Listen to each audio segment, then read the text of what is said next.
There's a monster living in your backyard right now, not a metaphor, not a figure of speech.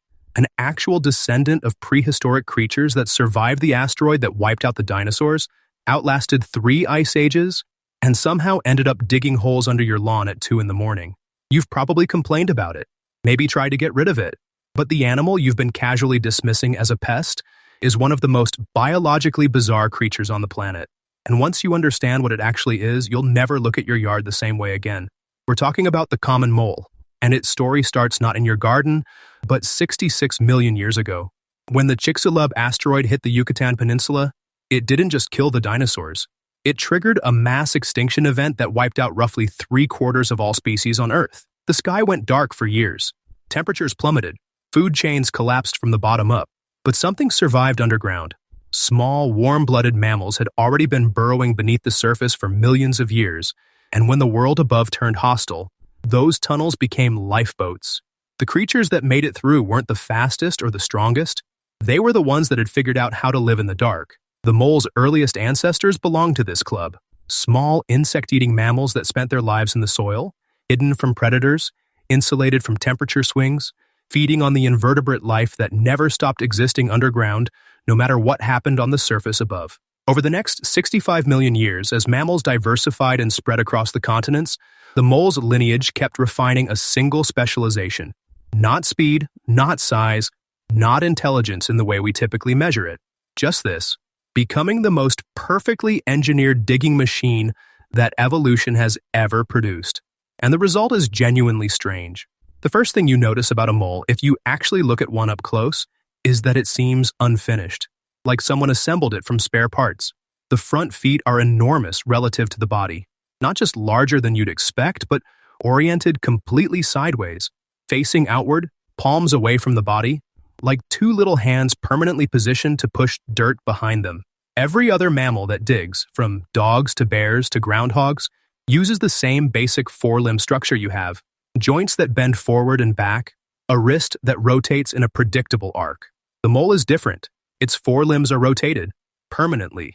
The radius and ulna, the 2 bones in your forearm, are fused in the mole in a position that would be physically impossible to achieve in any other mammal. It cannot turn its palms up. It cannot lift its arms above its head. It has sacrificed every other movement a limb could possibly make in exchange for one thing: maximum forward stroke power when pushing through the earth. The hands themselves have an extra bone that most mammals simply don't have, a small curved sesamoid bone that extends the effective width of the palm, giving the mole a wider shovel surface than its skeleton alone could produce. This bone shows up in the fossil record gradually over millions of years, as the mole's ancestors became increasingly subterranean, its evolution adding a feature to solve a specific engineering problem. The mole needed a bigger shovel, and so, over millions of generations, it grew one. Now consider the senses. You navigate the world primarily through vision. Even when you're not consciously thinking about it, your brain is processing an enormous amount of visual information, building a continuous map of the space around you, tracking movement, reading depth. The mole's world is total darkness. Not dim light, not shadows. Absolute blackness, 6 inches underground, surrounded by soil on every side. So what does it do? It doesn't rely on vision at all. The mole's eyes are so reduced, in some species they're not just small, they're actually fused shut beneath a layer of skin. In species where the eyes remain functional, they serve primarily to detect the change between light and dark, which is useful for one specific purpose.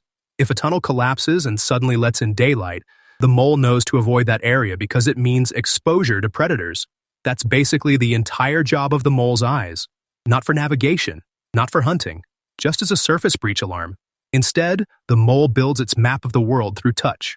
The star-nosed mole, found in the eastern United States and Canada, has the most sensitive touch organ of any animal on Earth. Its nose is ringed with 22 fleshy appendages, each covered in thousands of tiny sensory receptors called Eimer's organs. The entire star contains roughly 25,000 of these receptors packed into a surface area smaller than your fingertip. By comparison, the human hand has about 17,000 touch receptors across the entire palm, and all 5 fingers. The star-nosed mole can identify, classify, and eat a piece of food in under 230 milliseconds. That's faster than the human brain can consciously register that it has seen something. It isn't sniffing for food or searching visually. It's touching everything at once with a precision instrument. and making decisions faster than conscious thought. But the mole's strangest adaptation might be the one you can't see at all. Most animals, including you, suffocate in conditions where oxygen levels drop and carbon dioxide builds up.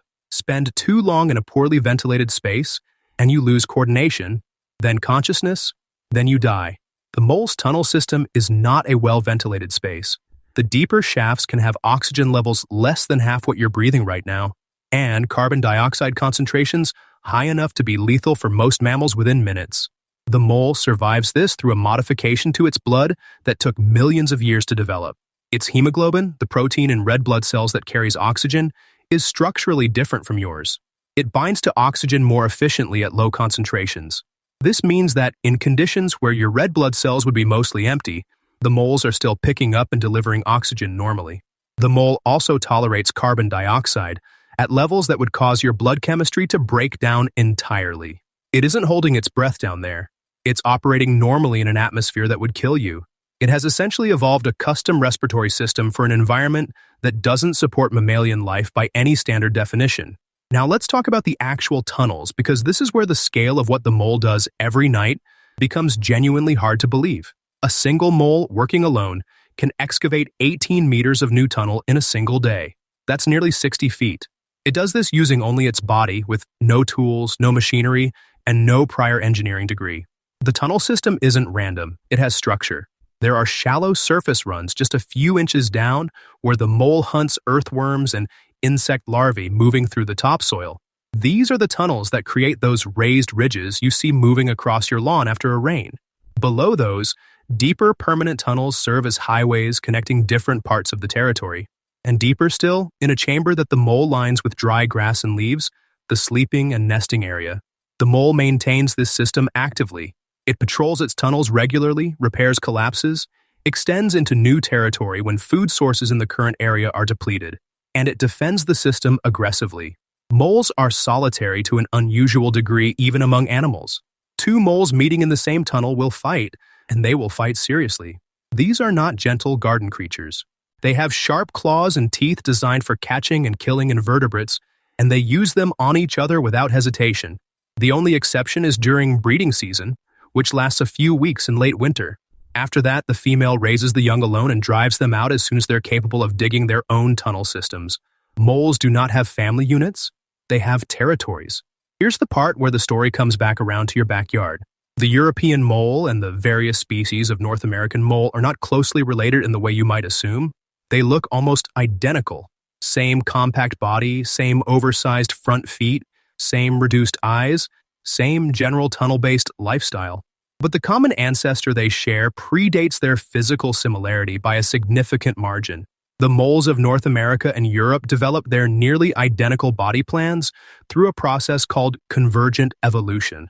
Completely separate lineages on separate continents, facing the same underground engineering challenge, arriving at the same solution independently.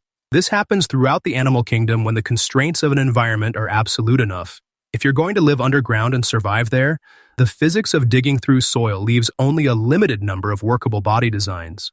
Evolution found the same answer twice. There are also fossils found in Europe of mole relatives from 34 million years ago that were dramatically larger than any mole alive today. These animals had the same basic structural adaptations, the same rotated forelimbs, the same wide palms, but they were digging through a world that looked nothing like yours. A world before the ice ages, when Europe was subtropical, when the ancestors of elephants were wandering the landscape, when modern horses didn't exist yet. Your mole is a direct continuation of that lineage. It has been doing this, refined across 34 million years of continuous iteration through climate shifts and mass extinctions and continental drift, until the version of it that lives under your lawn today is essentially a perfected machine for doing one thing with absolute mastery. So the next time you see a ridge of pushed-up soil crossing your yard in a line, or a fresh mound of loose earth appearing overnight in your garden, consider what you're actually looking at. A creature with bones that don't exist in any other mammal, navigating total darkness through a nose that processes touch faster than your eyes, process sight, breathing an atmosphere that would render you unconscious, digging 60 feet of new tunnel in a day, using adaptations that took longer to develop than the entire existence of recognizable continents. It has been outlasting everything for 66 million years. It was here before your house. It will be here long after.